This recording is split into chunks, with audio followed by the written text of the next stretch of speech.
Terima kasih pemirsa, Anda masih bersama dengan kami pastinya hanya di obrolan pagi. Nah pemirsa, siapa sangka ya sampah plastik atau sampah yang lain-lainnya itu bisa diubah menjadi suatu hal atau barang-barang yang sangat berguna. Dan ini bisa menjadi karya seni yang bernilai ekonomis. Iya setuju Ocha. Dan contohnya adalah produk-produk yang dihasilkan oleh komunitas bank sampah binaannya Abah Didin ini. Bisa kita lihat di sini Ocha, banyak sekali barang-barang yang sebenarnya kita bisa pakai sehari-hari. Ada ballpoint, ada notes yang biasa kita buat mencatat. Betul. Dan juga ada toples juga ya. Ada toples, kemudian ada talenan dan ada peralatan dapur. Kemudian ini juga bisa digunakan sebagai pembungkus kado. Nah ini gimana nih mekanisme pembuatannya ya? Betul sekali. Ya, jadi ini di bank sampah kami itu kan banyak berbagai macam sampah yang ditabungkan masyarakat ya.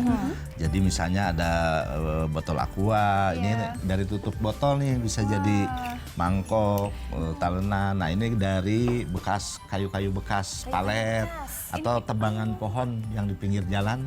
Itu kalau pohon ditebang itu suka kita minta itu ya. Nah, kalau ini dari kertas-kertas bekas, kemudian ada sampah organik misalnya alang-alang, pelepah pisang, daun kering, ini bisa jadi kertas nih.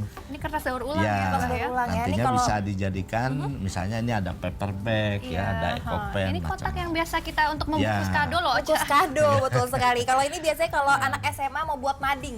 Ya, mading, kan, Pak, ya? betul. Banyak sekali yang menggunakan ini. Nah ini kira-kira butuh berapa lama sih Pak? Dan juga berapa banyak sampah yang dibutuhkan untuk membuat barang-barang kreasi seperti Ya, ini? misalnya ini ya dari tutup botol ini kurang lebih 50 sampai 60 tutup botol. Oh ini berarti tutup botolnya dilumerkan terlebih dahulu ya? Dilumerkan, kemudian setelah kering, dingin baru dibubut ya. Oke.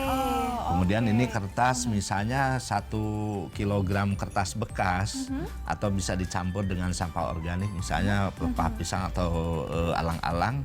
Itu 1 kilo tuh bisa menghasilkan sekitar 30 sampai 40 lembar kertas. Iya, iya, iya. Itu kan lumayan kalau dijual.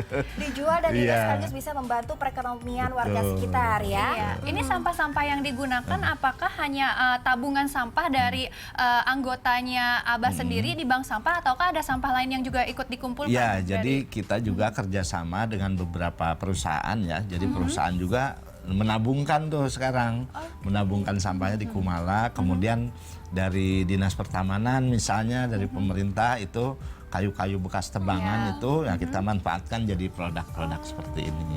Oke baik, nah ini kalau sudah dirubah menjadi sebuah peralatan yang sangat bermanfaat dan juga bernilai ekonomis pastinya ya. Ini kira-kira sampai saat ini nih keuntungannya berapa nih Bah? Yang dihasilkan? Nah itu mungkin saya ingin menyampaikan ya bahwa bank sampah ini kan harus berkelanjutan. Betul. Kalau tidak ada nilai ekonomi, biasanya bank sampah itu ya sebulan 2 bulan udah tutup lagi. Makanya harus ada nilai ekonomi, salah satunya dengan mendaur ulang ini. Jadi kita alhamdulillah operasional, kemudian gaji-gaji anak-anak yang sekarang jadi pengelola bank sampah juga terpenuhi dengan ini hasil beberapa usaha kita gitu ya. Iya, ini Yayasan Kumala sendiri juga menggelar sosialisasi nggak sih Bah untuk rumah tangga di sekitar untuk memisah atau memilah sampah? Ya jelas, kita selalu melakukan sosialisasi ke warga-warga ya. Bahkan sekarang itu dimulai dari kelompok-kelompok pemulung itu sudah menabungkan sampahnya. Nah warga sekitar itu mengikuti karena tahu, apalagi di masa pandemi kemarin, itu kalau pas mau lebaran nih orang-orang bingung kan untuk gimana nih buat lebaran. Nah mereka mencairkan tabungan sampah yang mereka tabung. Nah itulah yang mendorong banyak warga-warga akhirnya jadi ikut sekarang.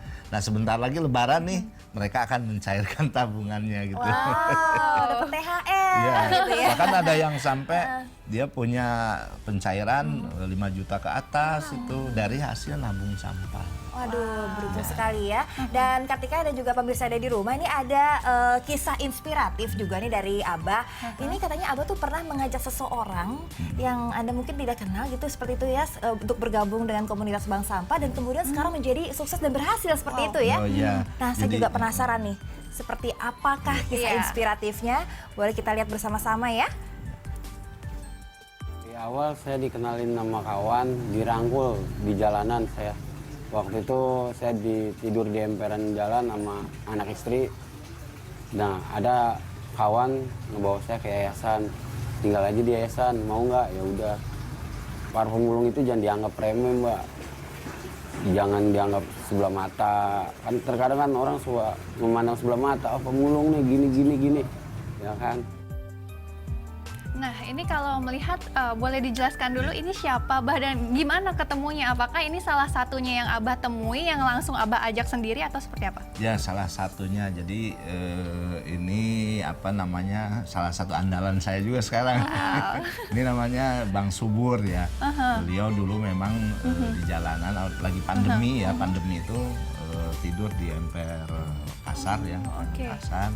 Nah, kemudian bersama kelompoknya itu datang ke tempat kami. Jadi pertama ikut menginap. Nah, ya udah kita rangkul.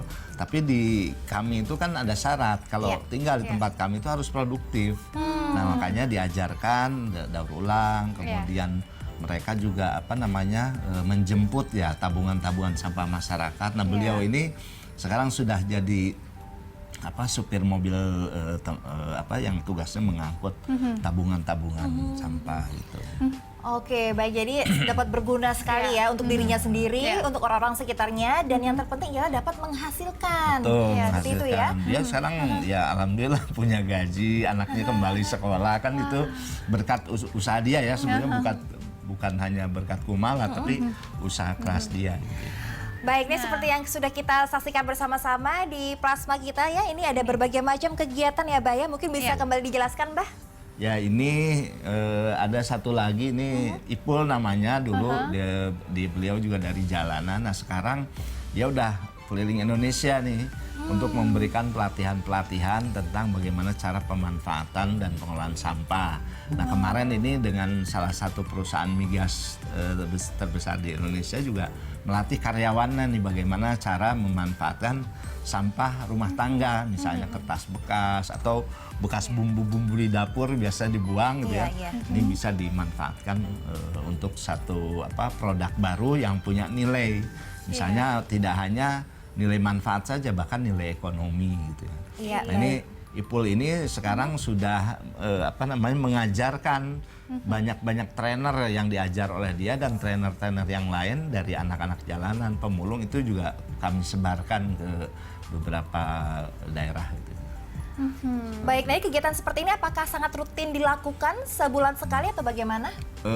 Ini sih kalau di kita, di tempat kita tentu ada kegiatan rutin ya. Tapi kalau untuk keluar daerah biasanya kita dengan mitra-mitra perusahaan atau instansi pemerintah kita diminta untuk melatih gitu ya.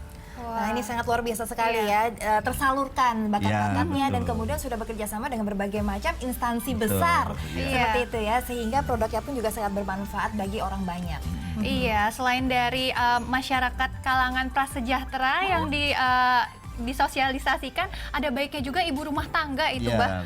Harus disosialisasikan juga untuk memilah-milah sampah ya. Betul, teman sekali ini. Mungkin kali aja kalau misalnya kita lagi nggak ada kerjaan gitu kan, ada sampah-sampah di rumah bisa buat mangkok gitu ya, Abah ya. Atau misal sampah dapur sebetulnya banyak manfaat tuh daripada dibuang. Misalnya cangkang telur ya. Cangkang telur daripada dibuang itu bisa hanya ditumbuk. Itu bisa buat pupuk bagus sekali itu, pupuk tanaman kan, jadi tidak terbuang gitu ya, daripada kita beli pupuk mahal. Iya, betul. Kita bikin sendiri. Jadi banyak yang bisa mungkin dimanfaatkan. cara pembuatannya ya, Bah ya, harus banyak diajarkan juga ya. Betul. Boleh nanti datang ke Kumala untuk sharing kita untuk bagaimana memanfaatkan sampah. Iya, setuju. Setuju sekali ya. Jadi kita dapat memperoleh informasi yang sangat bermanfaat bagaimana cara mengolah sampah. Oke, terakhir Abah, apa saja harapan Anda ke depannya? Ya, harapan saya khususnya untuk warga masyarakat Jakarta ya. Kita tahu masalah sampah ini udah dari bertahun-tahun ke belakang sampai sekarang belum selesai-selesai. Jadi intinya adalah dari hulu, dari rumah tangga itu kita perlu pilah. Entah setelah dipilah ini bisa kita jual, bisa kita daur ulang, bahkan bisa kita donasikan ke pemulung ya, ke petugas sampah mungkin. Nah, dinas kebersihan melalui petugas-petugasnya itu juga senang kalau kita sudah terpilah nih. Karena kalau sampah sudah terpilah maka akan jadi manfaat besar. Tapi kalau sampah masih dicampur, dibuang di mana saja itu nggak ada manfaatnya, bahkan jadi jadi dampak yang negatif nantinya kata anak saya tadi banjir atau Iya. polusi. Iya, setuju. Setuju ya, berarti dari diri kita sendiri kita harus memilah-milah juga sampahnya dan juga pasti bekerja sama dengan instansi terkait ya. Iya.